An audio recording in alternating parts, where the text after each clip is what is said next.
seem frozen. Oh, he is frozen. That's a perfect way to start a podcast. That's a perfect way to start a podcast. Peter, you're going to be periodically frozen, but your audio is working. So it's all going so smoothly, Carlos. Yes, we're back. Food Tech News Show is back. How you doing, Mike? I'm Carlos, and that's Mike. And that's Peter Bodenheimer. Peter. Dialing in from New York City. I think in Brooklyn or in you're Brooklyn. Okay. So North Brooklyn. I got a good chance to catch up with you in New York during the Fancy Food Show a couple weeks ago. And so I thought, hey, let's bring Peter on to talk about the news because you always have a good take. And whenever we talk about, for example, food tech funding, we can kind of shake the rust off because you were a longtime food tech investor and have been watching that space and you have some thoughts, I think. Do you have some thoughts to share on the world of food tech investing? Always. I always have opinions, whether they're good, whether they're valid. That's a whole different question. We'll let the audience decide. I think they're valid. And so we haven't really had you on since what I would call the food tech and ag tech investing winter. And that's the first story that we're going to talk about. AgFunder, which puts out AgFunder News, released a story about their latest deal analysis for the entirety of the food and ag tech space for the first half of 2024. And according to their data, agri-food tech startups have raised $7 billion across 427 deals so far in 2024. So the first half. And this compares to $8 billion and 934 deals in 2023 first half. And kind of bolstering the numbers for 2024. So they're even a little bit padded is a monster round Series C for New York City-based Wonder, which we actually had Wonder represented on the stage of Smart Kitchen Summit in Seattle. And at the time, I said to Daniel Schlosser, who is one of their head of growth, that Mark Lore may be the best fundraiser out there in the world. Like it's amazing. His rounds always have like three, like how many digits? Like 12 digits to him. Always multi-$100 million. So this is no exception to that. Yeah. Even from his first business, which was, I think, diapers.com that he sold to Amazon, he's always been able to raise real capital. Insane capital, almost. Insane capital. And when you own a football, or he owns a sports team, I think it's maybe a basketball team, one of those, that also adds to, I think, the connection base you have. Maybe. Yeah. I'm just guessing. If you own a sports team, that would do that. But so if you looked at that, and if you had a chance to look at the news on AgFunder, Peter, I'm not surprised it's down. We're kind of in the midst of a couple-year downturn. What are your initial thoughts? Well, I think what it shows, and even if you take out the Wonder round, it's still 426 deals. The average deal size is not quite double what it was last year, which says to me that the companies that are getting funded are more mature companies, right? Like, I think it had some data around the average seed and then Series A, Series B, and beyond. And I think the seed rounds have gotten much smaller. They're still a little harder to come by, although they've started to loosen up a little bit. But it's that next round. I think the Series A round is, and this happened, if you remember, in the small business web in like 2009, 2010, where you had the Series A crunch, because suddenly the cost of starting a company went way down. So you had a lot more seed investors that suddenly could participate, because a company might need $50,000 or $100,000 to start get that first stage of the company going. Yep. But then that meant that for every venture firm that was looking at deals that might have been doing a Series A and 1 out of 10 deals they looked at before that, now they were doing 1 out of 40 or 50. And it created this crunch that your metrics had to get much better. And I think it's the same kind of thing here, right? So the companies that have more revenue, that are further along, that have been de-risked, those are the ones that venture funds and private equity is more comfortable putting money into at this point. And the more speculative funding, which could be things like cultivated meat or, you know, meta, the metaverse or some Yeah. of these other things or blockchain or, I think there's still things happening in these other spaces, but there was a period of time where, NFTs were intersecting with the food industry in a Oh, way geez. that didn't make a lot of sense, but there were people funding it. And Yep. so I think all that stuff's gone away. And now you're seeing the company. I was at Future Food Tech in Chicago for the alt protein one a couple of weeks ago. And you could tell, like, one of my takeaways was the companies that are there that are surviving are more mature. The leadership is a little bit more mature and grounded. And they're able to go out and raise the valuations are much more attractive to the investor.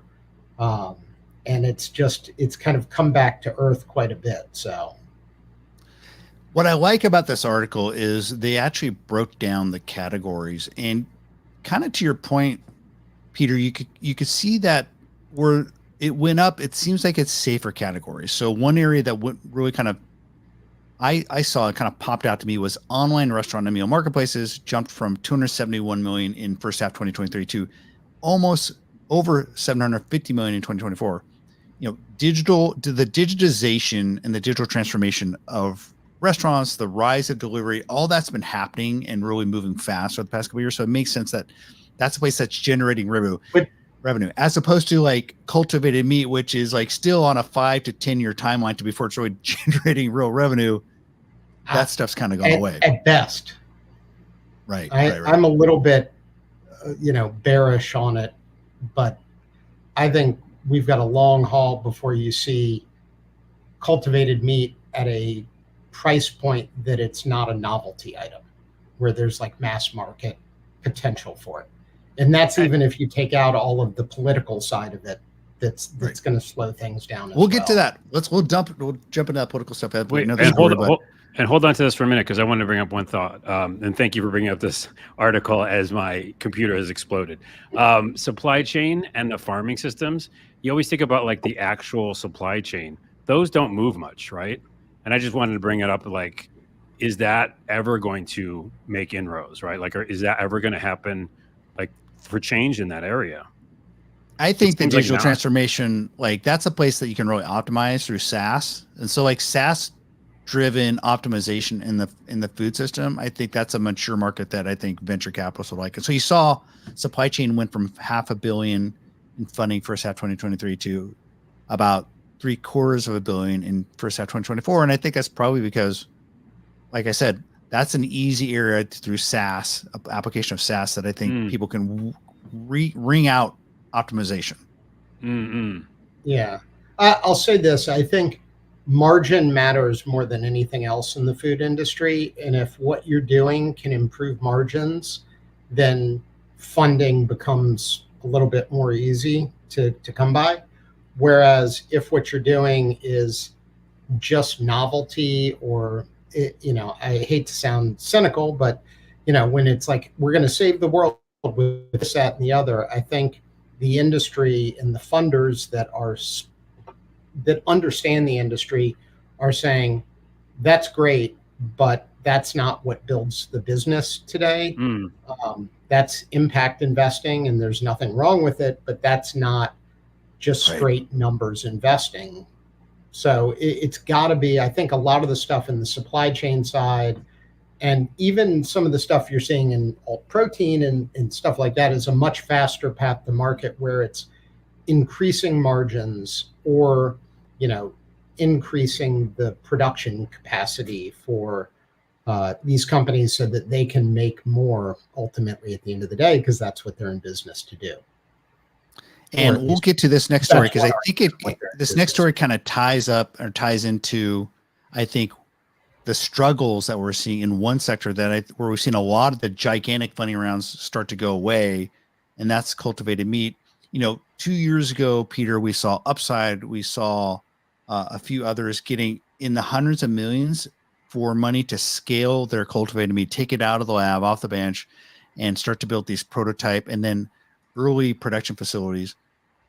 I think that space is struggled because we talked about the long investment horizon, but also they're running up against headwinds on the political side. So you probably saw the story a couple weeks ago where Upside did a final tasting in Florida as Ron DeSantis has outlawed cultivated meat in that. I think there's a few states this has happened, right? Like cultivated meat is outlawed in Florida and then maybe another southern state or two, and tie that together with the inability to get funding. And they laid off a few dozen people this past week. Yeah, which honestly is the right thing to do. I think I saw that Aleph Farms, who the CEO was at the event I was at, talking about the industry still alive, and then I think the next day announced their own layoffs. So that goes back to the companies maturing a little bit and realizing that those massive rounds they raised aren't going to continue, and they need to make that.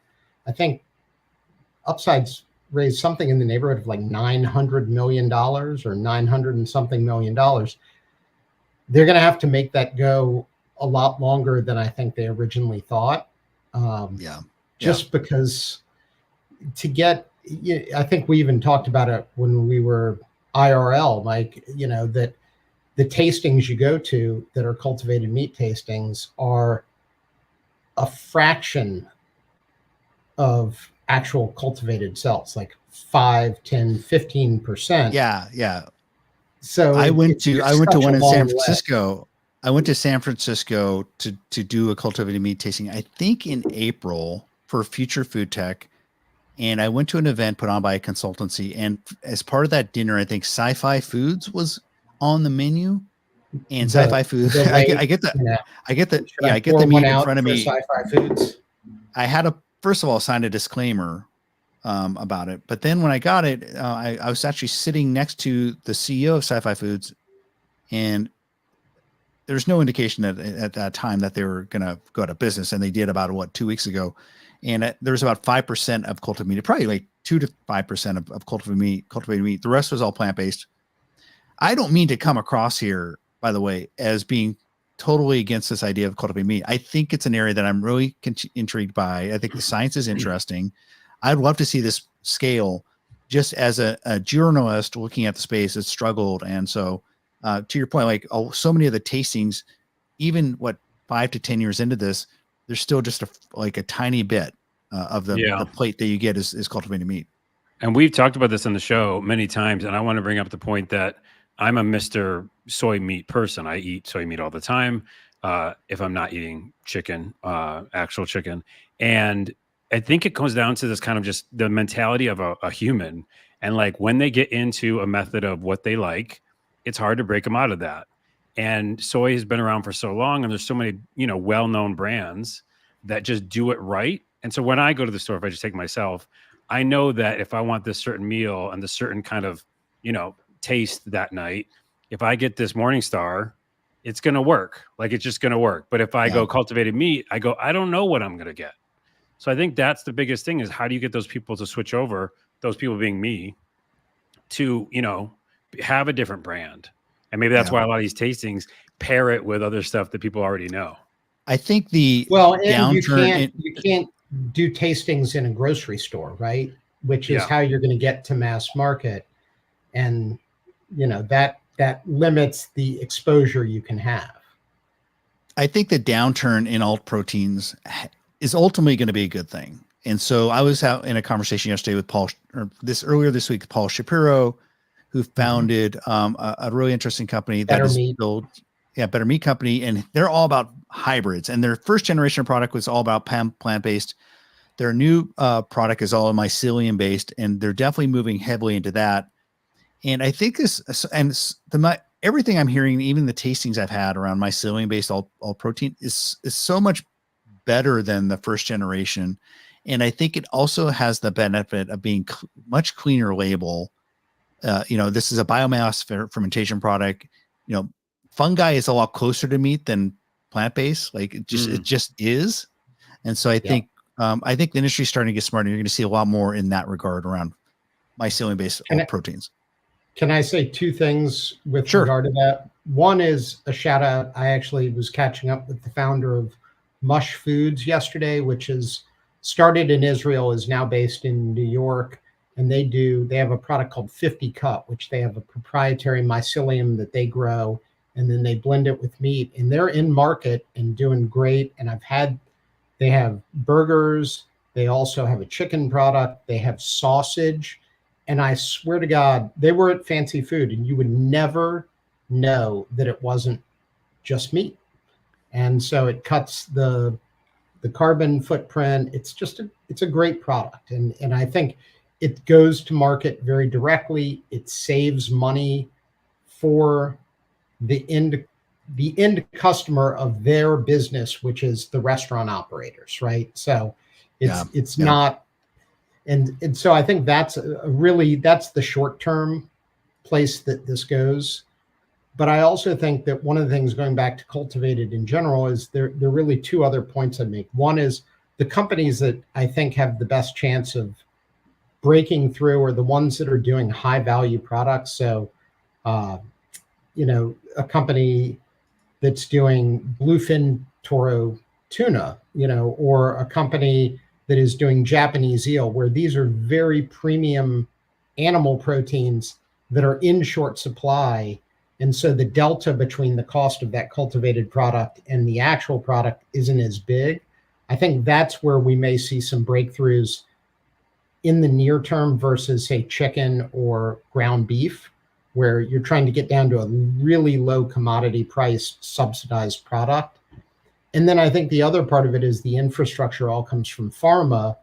And if you're curing cancer, you can charge whatever you want. But if you're selling a hamburger, there's only so much somebody is going to pay for it. So you need food grade inputs that are going to start to come into play, as opposed to all this pharma grade input, and that'll hopefully start to drop the price a little bit. Yep. Great points. I think that the push into things like mycelium is something that I think the bigger brands of the last wave, like Impossible, should start looking at. I've always wondered why. I think their new CEO of kind of a Chobani ex-exec will start looking at essentially being, hey, you should be agnostic, I think, around the technology, and think about, hey, just producing great technology or great food that consumers want. And if that means acquiring a company that's doing mycelium biomass fermentation, that they should do that. And I imagine that at some point, these brands like Impossible and Beyond might start looking at that. So, yeah. And for our live audience, real quick, there's been a lot of mix up on the screen. It's all gonna be fixed in post. But Mike, I'll tell you live that I got it now. I can control the website, so I'll do that from now on. Yes, that's fine. And let's move to this next story, because I see you have it teed up. Yes, it's a completely different story. As the folks who read the Spoon like to know, we also like to check in on what's going in on the consumer kitchen. We just had our Smart Kitchen Summit about a month ago, and one of the companies that's been, I think, a star in the consumer kitchen space and really having a lot of hit after hit, is SharkNinja. And that's probably because they do these out of the box concepts. They have these crazy ice cream makers. I just replaced my air fryer that fell onto I had an air fryer that fell onto the ground and completely broke. Wasn't my fault. I won't name names, but we had to go get a new one. And so I got a SharkNinja air fryer. I'm really enjoying it. And so I saw this news today that they're doing a slushy machine, and I want a slush machine. Carlos, I don't know about you. This seems like something that would be right up your alley. Especially with the heat. Especially with the heat, this is the right time of year to come out with this. You make frozen margaritas, you can make chocolate milk and milkshakes. Peter, I don't know if you follow the consumer kitchen space very much, but do you want a SharkNinja slush machine? I am the wrong audience for this, because I live in Brooklyn, and so counter space is a little bit of a premium. And I don't know if you remember Alton Brown's Good Eats, but he was always against things that were unitaskers. I always want things that are multitaskers. This is pretty awesome, but I have no place that I would ever put it. I have done enough things where I've done events where you rent one of those massive industrial daiquiri blended drink machines. And this seems like an excellent replacement for those, because those are, I think the technology in those is maybe 3,000 years old. Oh no, Yeah, maybe just 30 years old. But like they're really hard to clean, really hard to maintain. They put off a ton of heat. Yeah. I imagine Shark Ninja's version of this is like a much cleaner consumer experience. Well, and the form factor, we just saw it. It's not super huge. I mean, that's an important thing because I'm with you. I have a teeny room, even though it looks like on the video visual, I'm in a cubicle. But yeah, it's a pretty small room, and this form factor is small enough that I can pull it off on my teeny kitchen counter.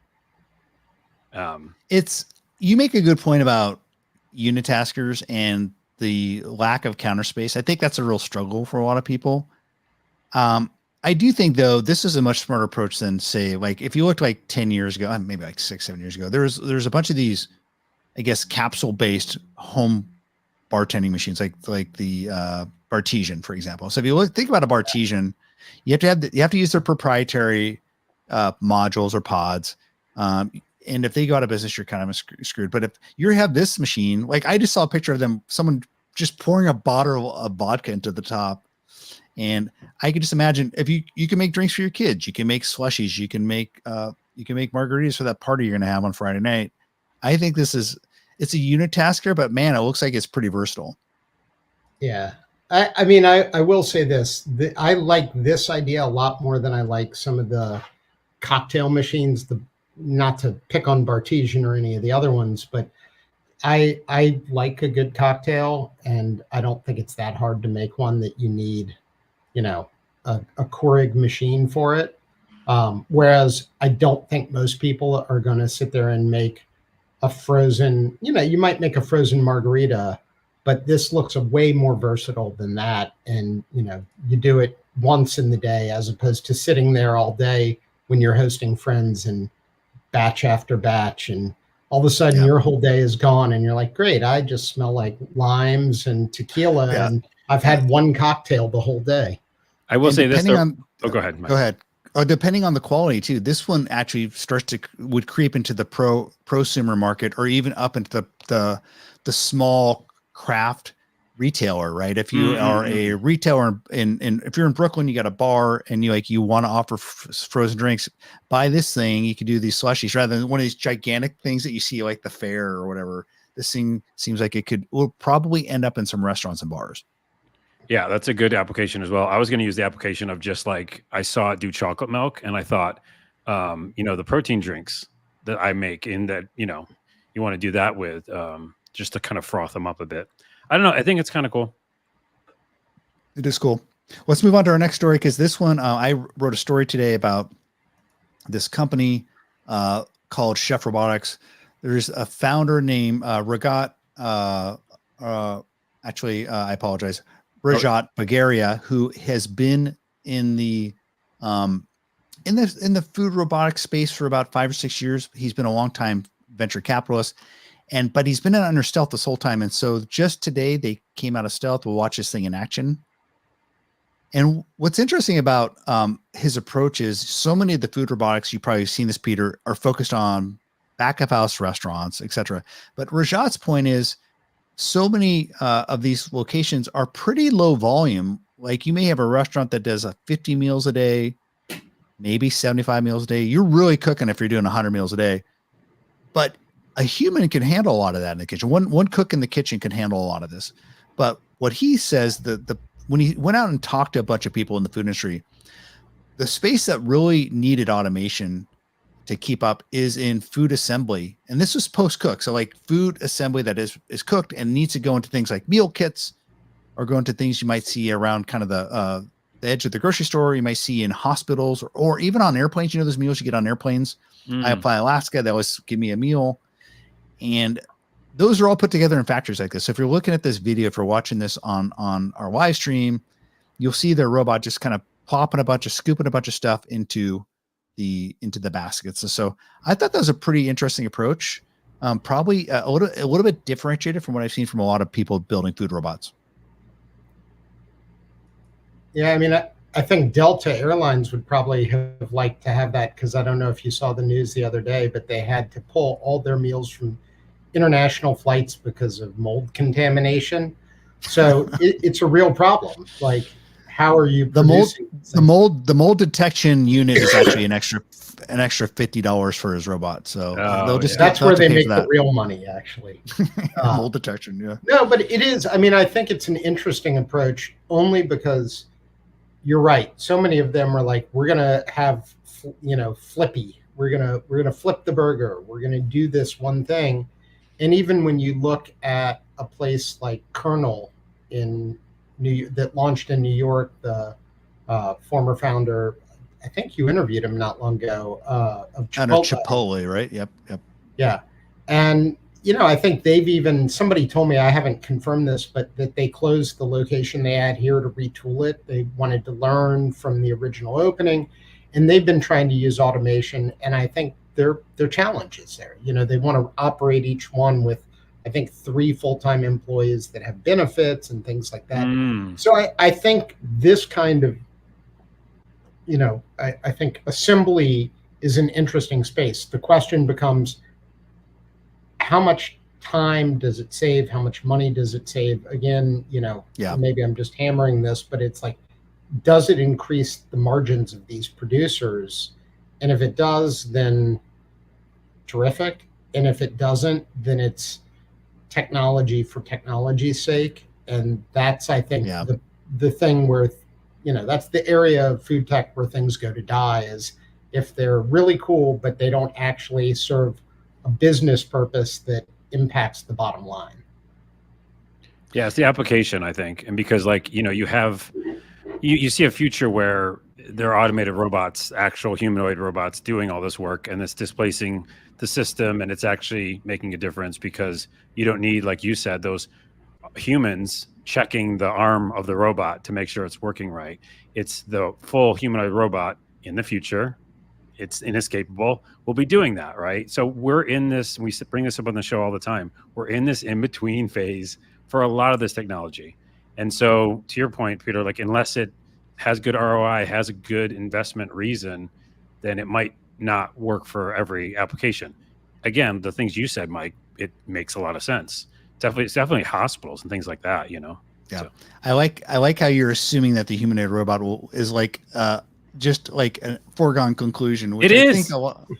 Oh, we can have the discussion, but it is. No, I know. I think they're coming. I don't know if they're the ones that actually doing the food. I think it's more these with like production line things and maybe like what you're seeing in food production facilities. One thing that Rajat said that was interesting is he saw his strategy akin to that of Tesla.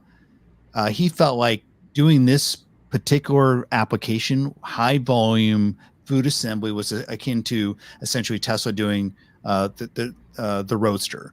And so he thought if he could work out this high production, high cost robotics, and then he can ultimately see himself going downstream into more low cost, lower volume, like restaurant robotics. I said, well, what about the home? He says, I don't think food robots will be a thing in the home because he thinks that people largely just don't want to. If people want to cook, will want to cook. And if you want low cost food, you just order delivery. And that was his feeling. So, to your point, Carlos, if someone doing a humanoid robot preparation in the home market, he's not a believer. Well, it doesn't matter if you believe it, but it's going to happen. But go ahead, Peter. I was going to say, I could see the home robotics market being similar to some of the smart ovens that came out and didn't quite get where they wanted, where there may be some robotic assembly of frozen or refrigerated components that then goes into a smart oven. But I kind of agree with his thesis that people that want to cook. And the place for these type of applications is in industrial food service, maybe not even in sort of your one-off restaurants anytime soon, but maybe your bigger chains or places like that. But again, I also think when you talk about industrial food, they have massive manufacturing lines that probably have some advanced robotics already. So I'd be curious to see where exactly this fits within the industry. We but to your point, real quick, Peter, Nimble, remember, Mike? Nimble. Mm-hmm. That's kind of a good in between, right? Yeah. It's like if like one of these higher end robots and a Thermomix had a baby, you'd get a Nimble essentially. And so Nimble is at the Smart Kitchen Summit. It's like one of these devices sits on your countertop. It has these production or food dispensing chambers. And that idea of having essentially something with an articulating arm that mixes in a bowl with food dispensing chambers, that's been around for at least a decade in terms of the consumer space. People have been trying that, and Nimble seems like they're getting close to doing something interesting here. So Elsa Labs as well, but they're also moving higher up into the restaurant space. So this is an area we can keep talking about forever, but we're going to move on to our final story. And this is kind of a fun one. And Peter, I don't know if you saw it. This was such a weird thing. I saw the story about a company called Thymus. It's spelled Thimus. Don't know if you say Thymus or Timus. They're making a product called the T-Box, which is this thing that sits on a headset. You put it on. It has 4 frontal electrodes, and it measures your brain activity. And the initial market for this is for CPGs who want to test how consumers are reacting towards food. They say that consumer surveys aren't always accurate because people sometimes lie, or people are shy about what their opinions might be, which I actually do believe. Having done a lot of surveys, people don't always necessarily tell the truth. So, but they think if you combine this weird head-wearing device with surveys, you get a pretty accurate measure of how people feel about foods. Peter, is this the future of? Yeah, we're watching the video right here. Peter, Carlos wants the hamburger to be served and see the reaction. Oh, wait, you're just putting it up her face. Yeah, Peter, I want your reaction, but I want to go back to this real quick in real time. Was she going to drink that hamburger? She's drinking the hamburger juice. You see this helmet? This is the problem. Oh, now it's pausing on me. The helmet is ridiculous looking. I don't know what you're talking about. I wear something like that out all the time when I go out in the city. Is that your hat? Normal High fashion. hat? Yeah. You'll see people in CS wearing those sort of things. In their defense, though, this is actually before their newest model called the T-Box. This is, I think, like a prototype. Sorry, Peter, continue. I actually think it's a really valid concept in the sense that in surveys and doing panels and trying to get consumer feedback, that you're getting tainted data. So like consumer insights inside a big food company, a lot of what they're doing is retail data, crunching all that data and analysis. But they also do, what do you call them? Customer survey panels or, focus groups. Forgetting the focus groups.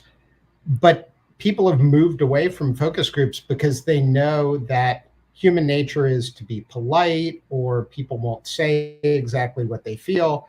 So I think it's kind of interesting if this works, that you could say, all right, well, we can do a focus group, but we are actually getting a second line of data out of it that we can validate whether this person is, really believes that or doesn't necessarily believe that, but is saying it. And, what you do with that is for somebody way smarter or way more into consumer insights than I am.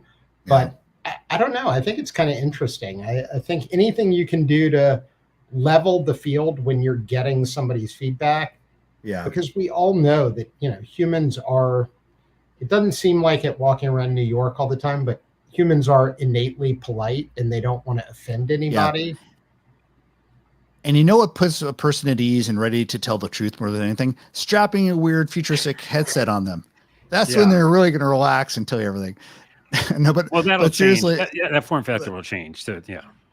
Yeah. I mean, make it a big old metal Knights helmet or something like that. That'll work.